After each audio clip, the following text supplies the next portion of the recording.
Time to start the hockey season. Let's make our season predictions right now.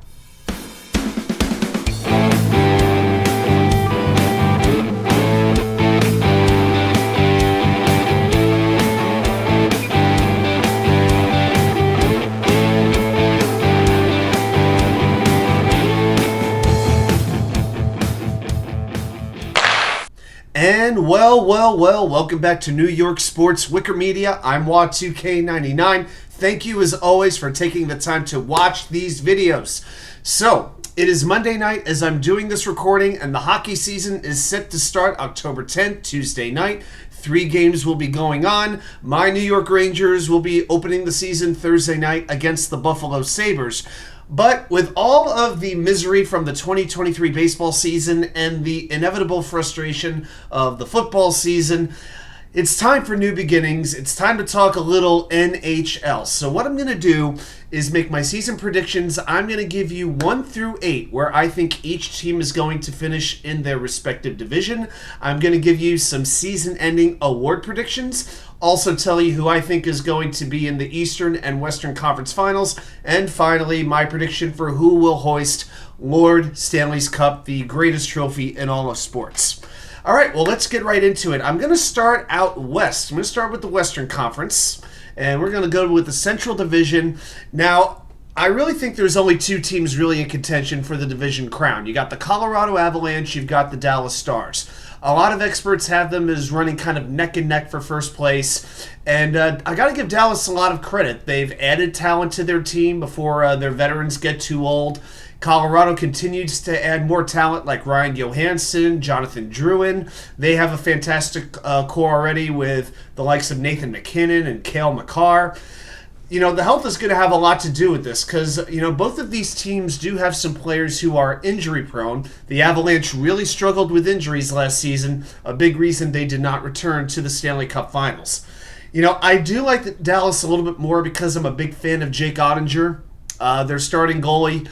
But until they prove they can beat Colorado, I think right now I'm going to pick Colorado first overall, and I'm going to pick Dallas second to grab that second spot. Now, if you go down the division, if you go down the Central Division, I think it's very, very tight, but it is very, very weak. Okay, the Minnesota Wild, I think they're ahead of the rest of the pack, but they're still behind the top 2 teams, and they've lost a lot of talent. Matt Dumba, Jonathan Klingberg on defense, Gustav Nyquist. So I think they're the best of the rest, but I'm not exactly enamored with them. And then after that, you've got Nashville, you've got Winnipeg, you've got St. Louis, all teams with quality pieces and prospects, none of whom are really either in contention or in a rebuild. They're right in the middle, kind of treading water. Although, I got to say, I'm pretty impressed by Winnipeg today, inking both their goalie, Connor Hellebuyck, and Mark Scheifele, their center, to long-term extensions, I believe to 8-year extensions. So very, very surprised. I did not think Hellebuyck was necessarily going to stay in Winnipeg, but good job by the Jets getting that done. I will say this, with the Predators, I think I've got the Predators 4th. I like Andrew Brunette coming in as their head coach. He was a very good assistant in New Jersey, did a great job with the Florida Panthers during his time as interim coach over there. And then after that, I've got, so Nashville 4, Winnipeg 5, St. Louis 6. Then after that, I've got the Arizona Coyotes finishing 7th, and the Chicago Blackhawks 8th. I think Arizona is a very overlooked team. They've got a very good piece in their rookie center, Logan Cooley, and they added some outside talent. Nick Bjugstad, Matt Dumba, Sean Dursey, Alex Kerfoot, Jason Zucker of the Penguins. So I think they could leapfrog Chicago. Now, the Blackhawks, of course, will be a fascinating team to watch. For one reason, they drafted Connor Bedard first overall, the most hyped prospect hockey has seen since Connor McDavid. They are basing everything around this kid. For his sake, I really hope he can handle it.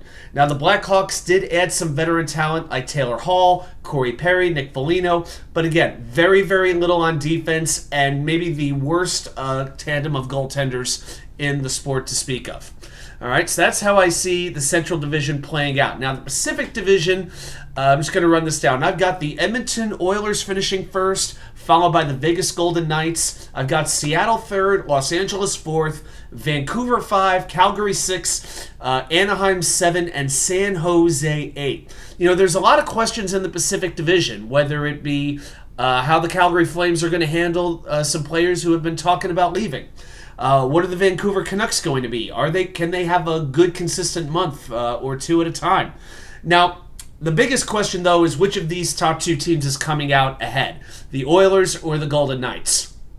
Now, the Golden Knights are the defending Stanley Cup champions. By the way, if you haven't seen their rings, oh my gosh, you open the ring up and it's got like a little T-Mobile arena inside the Stanley Cup ring. My goodness. But Edmonton has arguably the two best players in the sport in Connor McDavid and Leon Draisaitl. The Knights did lose a few pieces from their Stanley Cup roster, like a Riley Smith, like Jonathan Quick, one of their backup goaltenders. I could see a little bit of a Stanley Cup hangover plaguing them early on in the regular season. Now, the Oilers, on the other hand, they've had a lot of good regular seasons, but they've never been able to get to the Stanley Cup Finals. They have a new focus on defense. They're installing kind of a neutral zone system defense. They're changing their defensive style from man to zone. So they really have had to face the issues. How do they solve these defensive problems that plagued them when Vegas eliminated them last year in the second round? I think now they know if they're going to win the Stanley Cup, while they have Draisaitl, they have McDavid, they have to play better defense to help their goaltending, which is to say the least mediocre. I think they're going to make that a priority this season. Now, the Seattle Kraken do have a pretty good core in place, adding Shane Wright, a litany of pretty good forwards, and they have some good youthful talent to work around. I still don't know about Philip Grubauer in goal. You never really know what you're going to get one season to the next. I kind of like Calgary, but there's a big question if their center, Elias Lindholm, will be traded before the end of the season. His contract is coming up. And Jonathan Huberdeau, wow, he needs to do a lot better than the 70 points he put up last year after coming over from in the trade from Florida, when Florida took Matthew Tkachuk and rode his back all the way to the finals. The highlight of the LA Kings offseason was trading for and signing Pierre-Luc Dubois to an $8.5 million per year contract for 8 years. He's been a bit of a head case in the past. I'm not sure if that's the guy you really want to invest your future in. Let's see what the Kings have. They've got Cam Talbot as their starting goalie. He might really help to stabilize that goaltending situation. And then you've got the Anaheim Ducks and the San Jose Sharks, two teams both rebuilding. They really don't have high hopes for a playoff season. The Ducks have added a few players here and there to help with their young talent. The Sharks are still selling off assets. I mean, they got practically nothing in exchange for trading Erik Karlsson, plus they're still paying off some of the contract. To me, the Sharks are going to finish with the worst record in the league. If I had to bet on one team finishing with the worst record, it's San Jose. That Shark Tank is going to be filled with goldfish this year. Oh my gosh. All right, on to the Eastern Conference. We're going to start in the Atlantic Division over there. And winning the Atlantic Division, I've got the Toronto Maple Leafs. To me, it's not a very hard choice. They have their core pieces still in place at forward, and Austin Matthews, John Tavares, Mitch Marner, and William Nylander, and they've added some very quality pieces alongside them, and Tyler Bertuzzi, who they brought over from Boston. That is a fantasy sleeper that I've got. Max Domi as well, added some more depth options on defense. I still believe in the Boston Bruins. I still think they are a good team despite losing some depth at center in Patrice Bergeron and David Krejci. But I think Charlie Coyle is going to be capable of stepping up and taking on maybe that number 2 center role. Pavel Zacha, I think, can step up as well. And you still have, in my mind, the best 1-2 punch-it goalie in the league with Linus Ullmark and Jeremy Swayman.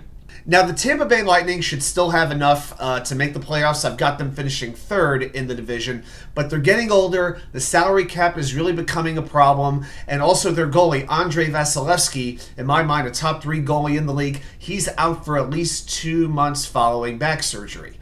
And, you know, the team's core is aging. Steven Stamkos, Nikita Kucherov, Victor Hedman. These guys are all getting into their early to mid-30s. You know, the window may be closing. Now, after that, to me, the next 3 teams are all very close. But in order, I've got the Buffalo Sabres, followed by the Florida Panthers, and then the Detroit Red Wings. I think Buffalo is a breakthrough team this season. I think they will make the playoffs for the first time in 13 years. They've got a lot of young talent: Rasmus Dahlin, Tage Thompson, Dylan Cousins, Matthias Samuelsson, and you got some veteran presences with Jeff Skinner, Alex Tuch. Kyle Okposo, and I think their young goalie, Devon Levi, is going to be very, very good. If Bedard doesn't win Rookie of the Year, I think Levi can make a very, very strong run at that award. Now, the Panthers had a great run to the Stanley Cup Finals. All the credit to them. I just don't think they could do it again. The fact that they won't have Aaron Ekblad or Brandon Montour early on in the season due to injury, that is going to greatly weaken their defense. All right, so I think Florida will have an outside shot at a wild card, but ultimately I think they miss the playoffs this year. The Detroit Red Wings, they've made some offseason additions like Alex DeBrincat. Is going to be, in my mind, probably their top scorer. I just think they're in a division that's a little bit too deep. I definitely think that the Atlantic is the deepest division in hockey. And Ottawa, even though I've got them finishing 7th, they're not that far behind. Jonas Korpisalo is in a goal. They signed Vladimir Tarasenko to a one-year deal. And you got a very nice court in Brady Tkachuk, Tim Stützle, Thomas Chabot on defense. And if everything goes well, maybe they could contend for a wild card spot. And finally, the Montreal Canadiens, to me, are a lock to finish last, but they do have some good pieces at forward with Nick Suzuki, Cole Caulfield. But again, kind of like Chicago, I don't like the defense and I don't like the goaltending. So I got the Canadiens finishing last. And last but not least, let's go to the Metropolitan Division. And coming in first place, I've got the Carolina Hurricanes repeating. I think Seth Jarvis will have his breakthrough season. I think he's going to score 30 goals. Andrei Svechnikov is expected to be back for opening night, coming back from a torn ACL. And you've got really a 1-2-3 punch a goalie between Anderson, Ranta, and Korchakov. The New Jersey Devils, I've got them finishing second, but I really think the Devils are not going to give the Hurricanes the challenge for the division that a lot of people are thinking. Both teams are very well-rounded, but I still don't trust the Devils' goaltending ability, and the fact that they are getting as much praise as they are. I mean, every writer, fan, podcaster is kissing their fannies up and down. I just wonder how they're going to handle their own press clippings. I really, really wonder how that's going to do. And I don't want to hear about an undefeated preseason. That and a dime will get you 10 cents. Okay? And it is hard to count out the New York Rangers. I've got them finishing third. I still think they have a very strong team. I like that Peter Laviolette is their head coach. I think it's going to be a slow start as they get used to it. But I think as the season goes on, the Rangers will get better and better. And I think one of the biggest things that's going to affect this is Capo Kakko will have a bit of a breakout season playing alongside Mika Zibanejad and I would think Chris Kreider. Okay, now as far as the fourth place spot goes, I think the Pittsburgh Penguins are the team to beat. I think the Penguins could actually pass the Rangers for third. My biggest thing with the Penguins is they are a very top-heavy roster. They definitely made the biggest offseason splash, landing Norris Trophy defenseman winner Erik Karlsson from San Jose. That gives them the extra bump. But Karlsson has been a little bit injury-prone. You've got Sidney Crosby, Evgeny Malkin, Chris Letang getting older. They kept their goalie Tristan Jarry for a 5-year deal, and to be honest with you, I've never really been much of a Jarry fan. Some good pieces they did add were Ryan Graves on defense, Riley Smith, who won the Cup with the Golden Knights at forward, but then they also lost pieces like Jason Zucker and Brian Dumoulin. Pittsburgh is sort of like that X factor. I could see them finishing third, I could see them finishing fifth. All right, now the Islanders, I have them finishing fifth. I can't count out a team that has Ilya Sorokin as goalie, but to me, and I've said this on previous videos, they did nothing to get better this season. Also, they lost Josh Bailey. Zach Parise may never come back to hockey. He's still kind of holding out right now. And a lot of their players, in my mind, are regressing. Matthew Barzal has not been the dynamic forward over the last year or two that he needs to be for this team. So I don't have a whole lot of confidence in the Islanders. Washington, I've got sixth. They're going to get attention pretty much only because Alex Ovechkin is still chasing Wayne Gretzky's all-time goal record. And they're kind of an aging team as well, with a first-year coach in Spencer Carberry. I wonder how that dynamic is going to work out. And then in the bottom, I've got the Columbus Blue Jackets 7th and the Philadelphia Flyers 8th.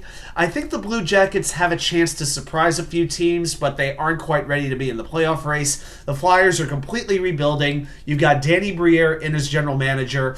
And I wonder with a team that is so focused on their youth, like a Cam York and guys like that, how patient will John Tortorella be with this team?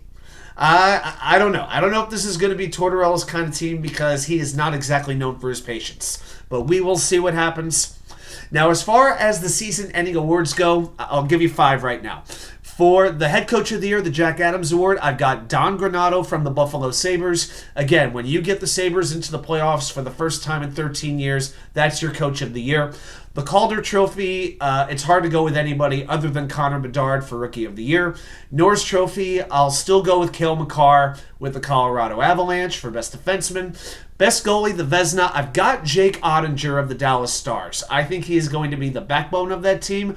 A lot of people are going with Ilya Sorokin. Some are going with Igor Shesterkin. But I think Ottinger has that breakthrough and takes the award. And for the Hart Trophy, I feel like it's too easy to take Connor McDavid. So I'm going to take his teammate in Leon Draisaitl. Okay, so those are the award predictions, and now finally, let's make some playoff predictions. My Eastern Conference Finals looks like this. I've got the Toronto Maple Leafs making it. That's right, I've got them winning at least 2 playoff rounds and getting to the Eastern Conference Finals against the New Jersey Devils, and I've got the Maple Leafs coming out on top, making it to the finals. Then on the Western Conference side, I've got the Edmonton Oilers also having a breakthrough, and as they defeat the Dallas Stars to make it to the finals as well, which means for the first time since 1993, we would be guaranteed to have a Canadian team hoist the Stanley Cup, and it will be Toronto versus Edmonton, and I've got the Maple Leafs winning the Stanley Cup for the first time since 1967, and Austin Matthews is named the Conn Smythe Trophy winner as the most valuable player in the Stanley Cup playoffs. All right, well, those are my thoughts. As far as the Rangers go, I do think that they will win a wild card, but honestly, I've got them losing to New Jersey again. I know you can't put a whole lot of stock in the preseason, but with what I saw in that preseason game, the Rangers still look slow compared to the Devils, and until I see something different, I feel like the Devils are about the worst possible matchup that the Rangers could have. All right, those are my thoughts going into the season. Let me know your predictions. Put them right down there in the comments. Who do you think's going to win the Stanley Cup? Any teams you're watching for? Any players that might break out? Thanks, everybody, for watching. I'll see you right back here with more content from you know where. The Wicker Chair.